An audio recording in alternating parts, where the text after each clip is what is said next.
What is the deal, beautiful people? It's your boy Ramon. This is the iPhone 6. Welcome to the review. Right off the bat, yes, Apple always finds a way to do it. It's magic, it's pixie dust, I don't know. You guys know I'm not a big fan of Apple. And you gotta give credit where credit is due, man. We all say before the launch of an iPhone that this thing is doomed, no one will buy it. And then they come out and say, yeah, we sold 5 million in like 2 minutes. What can you say to that? This thing continues to break records, and their own records at that. I like, wow, okay. You know, good job, Apple, way to go. So it turns out that these people just, they don't care what they do or what they don't do. They will buy this phone. But anyway, let's talk about the design. I generally don't agree with anything Apple says, but I will say that they were right. This is definitely the best device that they have ever designed. This thing is beautiful. It's stunning to look at. It's not perfect. I've got a few little qualms with it here and there. We'll get into that in a second.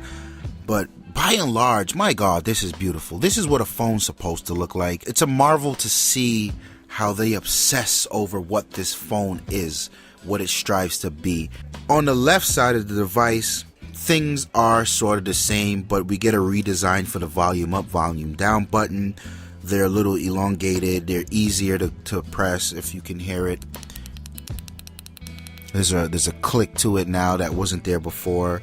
Returning is that vibrate button, that switch. I don't know, man. For me, this is easily the most fun feature on any iPhone. I love the switch. I wish more companies would just get the physical switch on the side somewhere. To the top of the device, something drastic has happened. There is no power button to the top of the device. There's nothing to the top. To the right of the device is now where the power button is. Good job on Apple for not doing the Apple thing and insisting on keeping it to the top. They just put it on the side where the power button on every phone should be. So kudos to them. To the bottom, you've got your headphone jack, you've got your lightning charger, and the speaker grill. Speakers suck, by the way, but whatever. On the face of the device, you've got this curved glass that you just can't tell. This is so dope how they designed it. To the touch, you can't tell where the curved glass ends and where the metal chassis begin. It's that meticulous, people. It's a thing of beauty. This thing is a Ferrari, or as my Italian folks would say, Ferrari. One thing that annoys me is the camera, the iSight camera in the front, and the sensor. Then there's the speaker grill. That looks a little funny to me, because the phone, the profile is so elegant.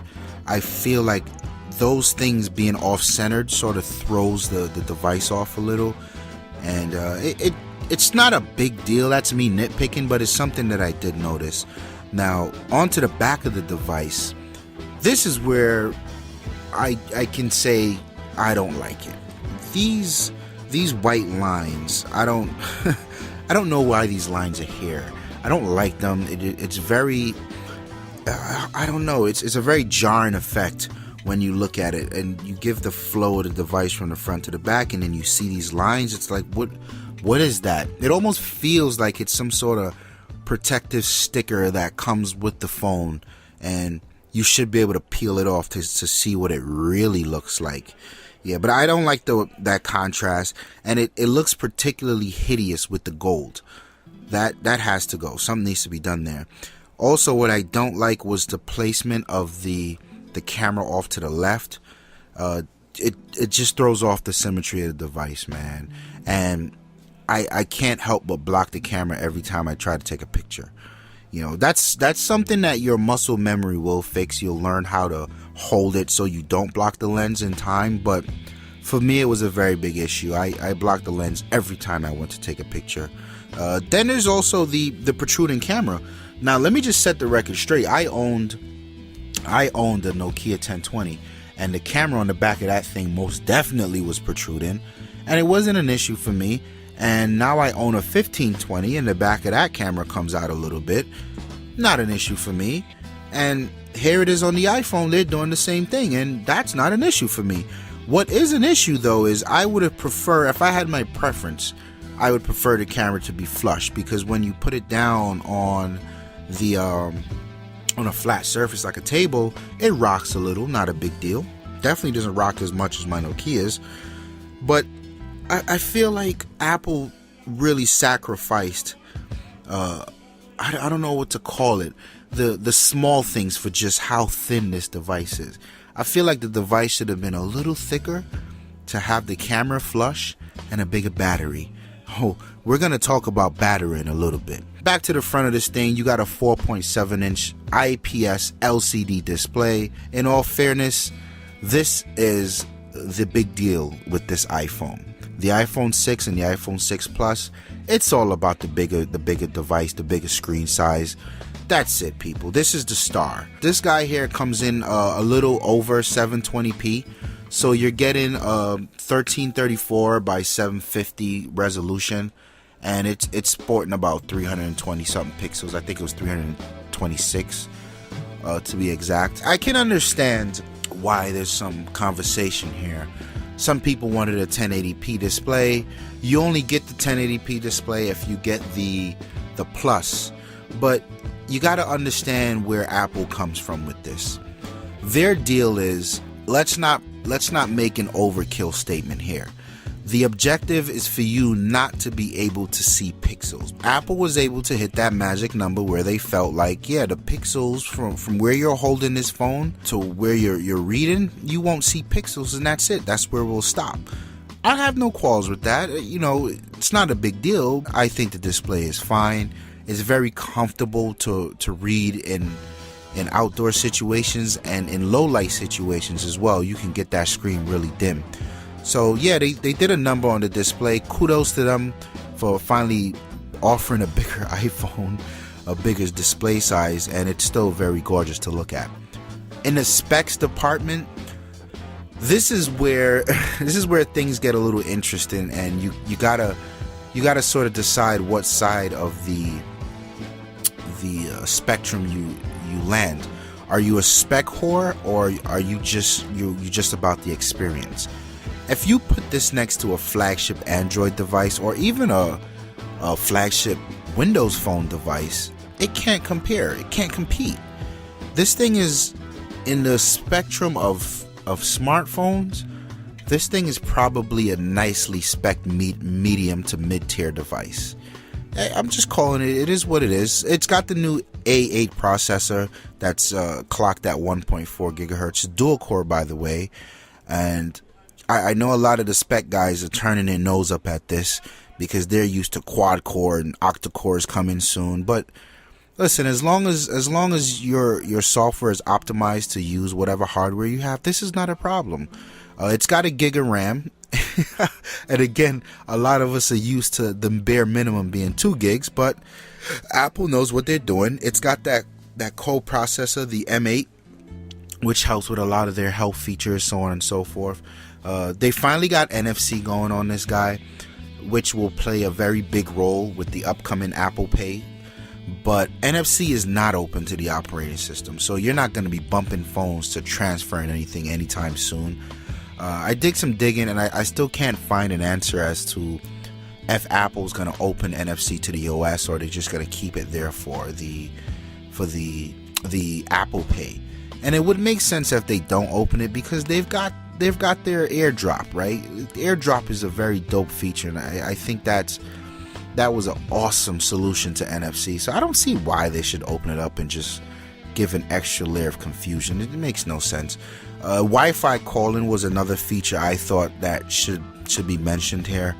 Wi-Fi calling is pretty much where you can still receive voice calls and text messages over a Wi-Fi connection. So for those of you who travel, you know, you're in hotels or whatever the case is, you connect that Wi-Fi call and you can make your calls, man. It's a dope feature. I used to enjoy that on my Galaxy too. And I feel like Apple putting that in there is going to force the rest of the industry, like Apple always does, to include these things, as not only to compete with Apple, but to help make them a standard. So good job there. My favorite part of this phone was without doubt the camera. which is my favorite part of every phone, which is why I love Nokia. But Apple decided to stick with a 8 megapixel shooter with a 2.2 aperture, which means it's a no slouch in low light. And I've tested it. It's pretty dope in low light performance. You've got the dual LED True Tone flash on the back, which pretty much means one flash is a lot cooler than the other, one's warmer than the other, and the phone just decides what it's going to use based on the scenario. That's also dope. It does 1080p recording. It can do 240 or 120 frames per second slow motion video, and it does that at a 720p resolution. I haven't tested it. There's nothing running around me that looks even remotely cool enough to slow down time, but I've seen videos of it, some skateboarders and whatnot. It's a super cool feature. Kudos to Apple for that, man. But the camera is really good. It focuses super fast. The color representation is on point. I really didn't have much complaints with the camera. They've got this new feature, which is just part of iOS 8, where you can tap where you want to focus and you can adjust the exposure right there. That's always cool, man. That makes a difference in ruining shots or not. I thought they really did what they were supposed to do with the camera. I thought it was interesting that they were standing their ground with an 8 megapixel shooter and not playing the numbers game. It is what it is. Most people will be happy, and people who know how to get the most out of any camera will also be happy. And it continues to be one of the best shooting smartphones on the market. That's it. Here's where things start to take a turn for the worse. The battery. I can't tell you my entire review, my time with this iPhone 6 as my daily driver, I spent cursing at the battery. It was insane. I could get no more than 7 hours out of this thing, and I just couldn't believe it. It's almost a little worse than my 5S, right? And that really bothers me. Now, there's a few different ways to justify this, right? Okay, so it's a bigger device, it's working harder to push those pixels. Okay, fine, whatever. Then there's also the justification that the phone is just so thin that was the objective, and not putting a bigger battery in it. Fine, but let's call it what it is. That's not cool, especially since the Plus is the other available option, and a lot of people, they don't want the 5.5 inch display, but they want better battery. And this goes for the camera as well. So if you want the bigger battery, you want the better camera, you're now forced to purchase the bigger phone? That's a different conversation for a different day. I was not at all happy with the battery on this phone, and I've seen some real, I don't know, I try to really pin it to if it was my phone or was it my usage habits, like what was it? And I searched a bunch of other reviews, I searched some forums, and across the board, people are not happy with the battery life on this guy. And that sucks, because this is the new iPhone.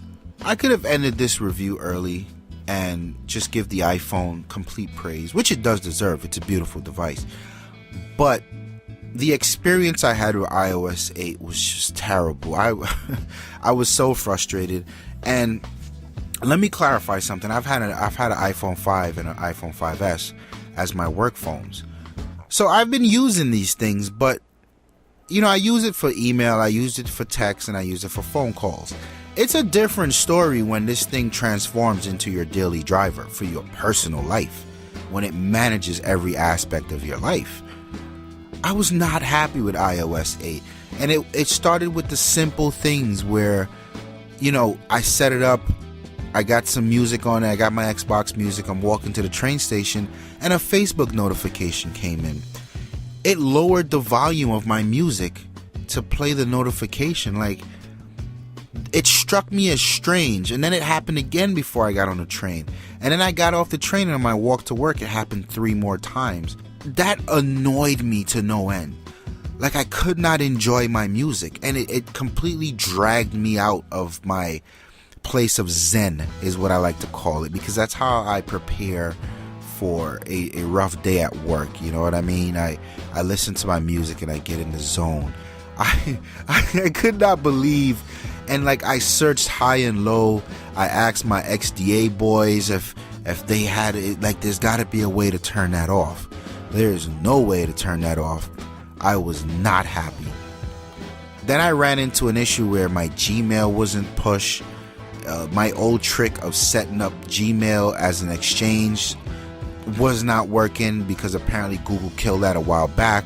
It was terrible. So I ended up using the Gmail app, which then wasn't giving me alerts to that emails were coming in. Then I had to fiddle around with it some more to realize that the phone would not vibrate or go off if there weren't notifications set that it would show on the lock screen. Could not believe how incredibly complex that was. Then there's this thing where continuity kicked in. So on my work phone and then the iPhone 6, I was signed in with the same Apple account. So my work phone would ring with a business related call, and as well my personal phone would ring. And it caught me off guard, like, whoa, what's going on here? Both phones are ringing. So just for shits and giggles, I answered it on my personal phone, and lo and behold, it was that call. And then the same would happen with text messages, which really aren't text messages, iMessages. We're getting into that in a minute. I was getting work-related text messages, iMessages, on my personal phone, and vice versa. And there was no way to turn that off. Up to today, I can't figure out how to turn that off. If anyone knows, leave a comment below so that we can share this with everyone else. This is a huge problem. Here's a funny one for you. I was late like 2 days for work because I could not get the alarm to work.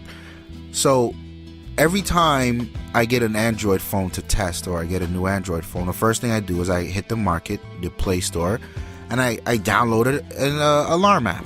Same behavior here. I downloaded an alarm app, and this thing did not go off. I woke up at 8:30 like, whoa, what the hell just happened here? Turns out the alarm doesn't go off unless you go to sleep with the alarm app open. Okay, so day 2 comes. I decide, you know what? I'm not using this app anymore. I'm going to use the default alarm app, the built-in iOS alarm app. So I set that up and woke up again late. Comes to find out after some testing that you have to have the volume up for this thing to play loud. Like, I couldn't understand the logic behind this. My phone is down extremely low at night because I don't want to be interrupted by emails that come in and text messages and Facebook notifications. I don't want to hear them. But I do want my alarm to be jarring when I wake up in the morning. Like, it's got to be loud. So you're telling me this doesn't happen?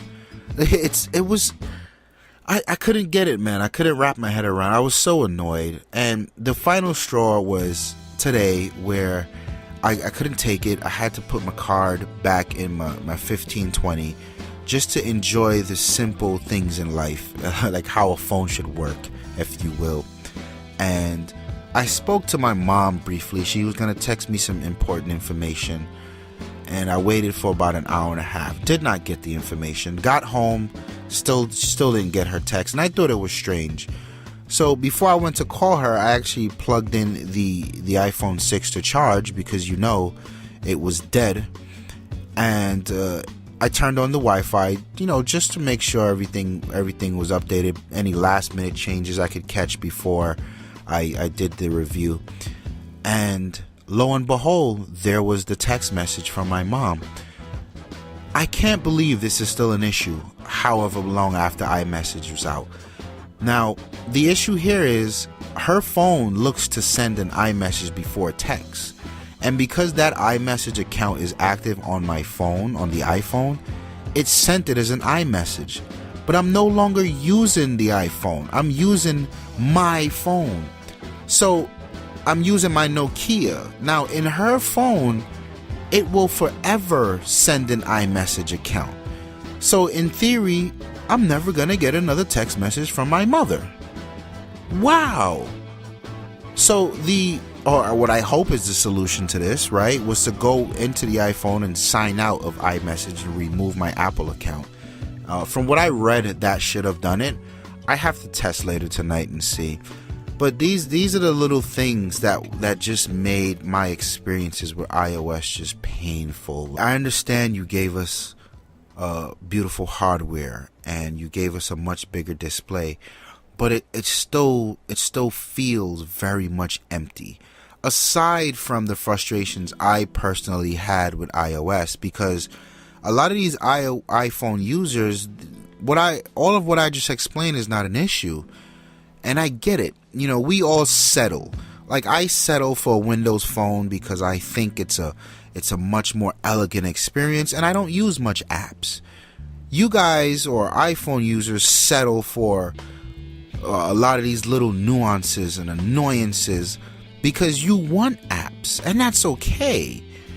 But I found it interesting that Apple just gave us a bigger device, a bigger display, a lot more real estate with more of the same.